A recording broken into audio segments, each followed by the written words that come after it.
পশু পাখির মজার গল্প।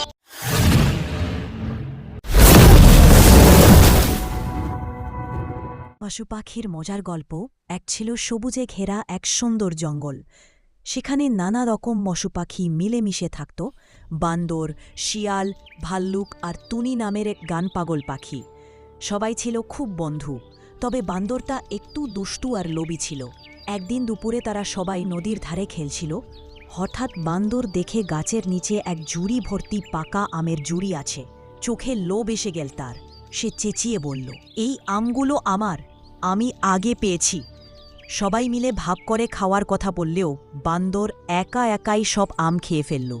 কিছুক্ষণ পরই বান্দর পেট ব্যথা শুরু হলো, ব্যথায় কাতরাতে লাগল। শিয়াল এসে বলল, দেখেছ বান্দর, লোভের ফল কেমন কষ্টের।